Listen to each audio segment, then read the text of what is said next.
বাংলাদেশে আবারও বিদেশিদের উপর হামলা হতে পারে যুক্তরাজ্যের আশঙ্কা। বড় বড় দেশগুলোর বারবার এ ধরনের সতর্কতায় আন্তর্জাতিক বাজার হারাবে বাংলাদেশ। ব্রিটেনের সঙ্গে ফাজলামো করতে গিয়ে ফেসে গেছেন শেখ হাসিনা। আসসালামু আলাইকুম। আন্দোলন নিউজে সবাইকে স্বাগত জানাচ্ছি মাহফুজুর রহমান। শুনছিলেন শিরোনাম, এবারে বিস্তারিত।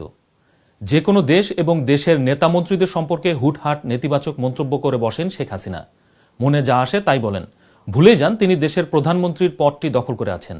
তিনি এটি ভুলে যান যে সব কথা সব সময় সবখানে বলা ঠিক না। সম্প্রতি ব্রিটেনের সঙ্গে অতিরিক্ত কথা বলতে গিয়ে ফেসে গেছেন শেখ হাসিনা। বলা যায় শেখ হাসিনা এবং তার ছেলের কারণেই এখন ভয়ানক বিপদে আছে বাংলাদেশ। বিস্তারিত রয়েছে জাহিদ গাজীর রিপোর্টে।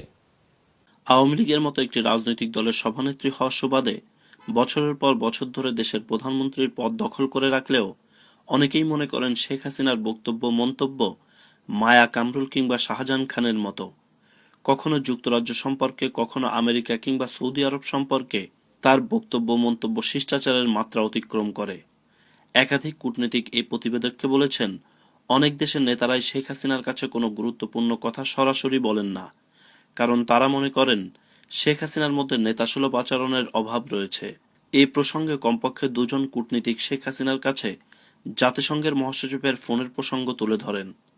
জাতিসংঘের সেক্রেটারি জেনারেল বান কি মুন ফোন করেছেন কাদের মোল্লার যেন ফাঁসি না হয়। বলেন বাংলাদেশে কোন লোকটা আছে যে এই ধরনের ফোন পেলে পরে তারপরেও সে তার নীতিতে অটল থেকে কাজ করতে পারবে? কার এই সাহসটা আছে? তাই তারা বলেন, জাতিসংঘ মহাসচিবের ফোন নিয়ে এভাবে শেখ হাসিনার মন্তব্য করা কূটনৈতিক শিষ্টাচারের মধ্যে পড়ে না। কারণ এখানে ব্যক্তি হাসিনা মুখ্য নয়, মুখ্য হচ্ছে দেশের প্রধানমন্ত্রী।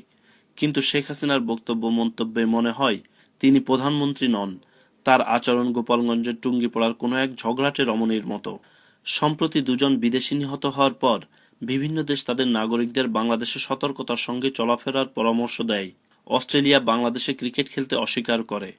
এটা কেন হলো সেটি বিবেচনায় না এনে শেখ হাসিনা অস্ট্রেলিয়া আমেরিকার সঙ্গে ঝগড়ার সুরে কথা বলছেন। অস্ট্রেলিয়ার ক্রিকেট টিম আসবে না কেন? এখানে বললো যে পরিস্থিতি ভালো না, কিন্তু অস্ট্রেলিয়াতে কি ঘটলো? আর অস্ট্রেলিয়াতে যে তারা বলা আমাদের উপর অভিযোগ আনার সাথে সাথে তার দেশে দুইজন মানুষকে যে ঘরের দরজার সামনে গুলি করে মারলো, কি জবাব তারা দেবে? না বলেন, তারা কি জবাব দেবে? সমস্যাটা এখানেই। শেখ হাসিনা ভুলেই গেছেন যেসব দেশের বিরুদ্ধে তিনি কথা বলছেন সেসব দেশের রাষ্ট্রপ্রধানগণ তার মতো চোরাই প্রধানমন্ত্রী নন। ওইসব দেশের প্রধানমন্ত্রী কিংবা প্রেসিডেন্ট শেখ হাসিনার কাছে সার্টিফিকেট চায় না, বরং শেখ হাসিনা নিজের বৈধতার জন্য তাদের সার্টিফিকেট প্রয়োজন। দুঃখজনক হলেও এটাই বাস্তবতা। এর আগে সৌদি আরবের একজন কূটনীতিক খালাফ হত্যাকাণ্ড ঘটে ঢাকায়।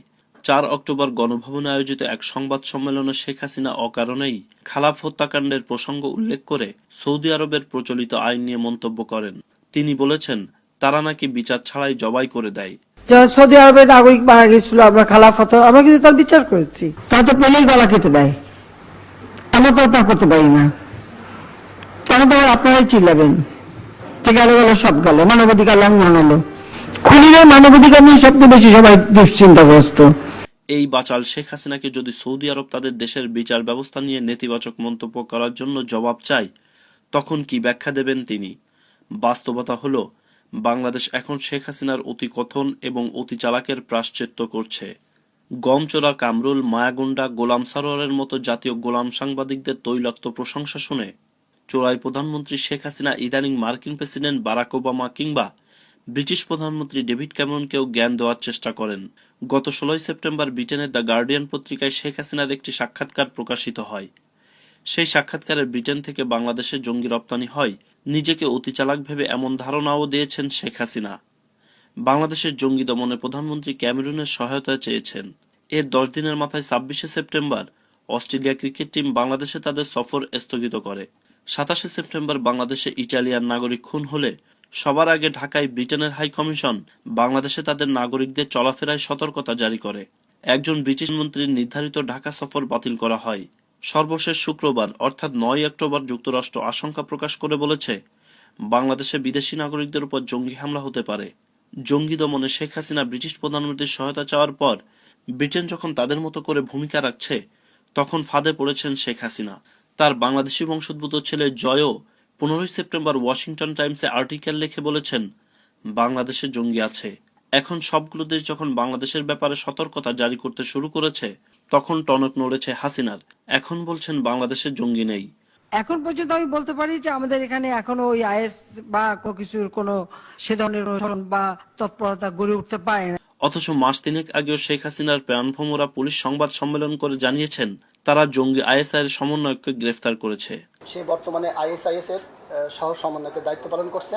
আইএসআইএস এর আদলে বাংলাদেশে খিলাফত প্রতিষ্ঠার উদ্দেশ্যে সন্ত্রাসী কর্মকাণ্ড পরিচালনার মাধ্যমে দেখা গেছে শেখ হাসিনা প্রায়শই নিজেকে বড় নেতা হিসেবে জাহির করার জন্য বিভিন্ন প্রভাবশালী দেশ কিংবা ওইসব দেশের নেতা মন্ত্রীদের নিয়ে শিষ্টাচার বহির্ভূত মন্তব্য করতেন। কিন্তু শেখ হাসিনার সঙ্গে কেউ ঝগড়া করতে আসেনি। তবে হাসিনা এবং জয় সেপ্টেম্বর মাসে বাংলাদেশকে জঙ্গি রাষ্ট্র হিসেবে তুলে ধরে সাক্ষাৎকার প্রচার এবং আর্টিকেল প্রকাশ করে দেশের জঙ্গি দমনে যুক্তরাজ্য ও যুক্তরাষ্ট্রের সহযোগিতা চাওয়ার পর এখন সবাই একযোগে বাংলাদেশকে ঘিরে ধরেছে।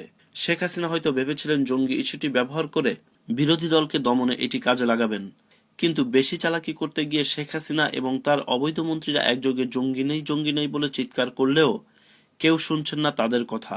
তবে ব্যবসায়ীরা বলেছেন, এই অবস্থা আরো কিছুদিন চলতে থাকলে বিশেষ করে গার্মেন্টস ব্যবসার আন্তর্জাতিক বাজার হারাবে বাংলাদেশ। ওদের হেডকোয়ার্টার থেকে বলে যে তোমরা গাড়ি ছাড়া চলবে না, সন্ধ্যার পরে বাইরে যাবে না, it's a very negative message for them. হ্যাঁ, তখন তারা কিন্তু একটা ভীতি হয়ে যায়। এটা তাদের মধ্যে কাজ করছে। ইদানিং অনেকগুলো কাস্টমার আমাদের দেশে আসার কথা ছিল, অনেকে তাদের শিডিউল চেঞ্জ করেছে, অনেকে ক্যান্সেল করেছে, অনেকে বলেছে পরবর্তীকালে জানাবে। তো আমরা কিন্তু একটা সিজন পিছিয়ে যাচ্ছি। একটা প্রভাব তো পড়বে, অবশ্যই পড়বে।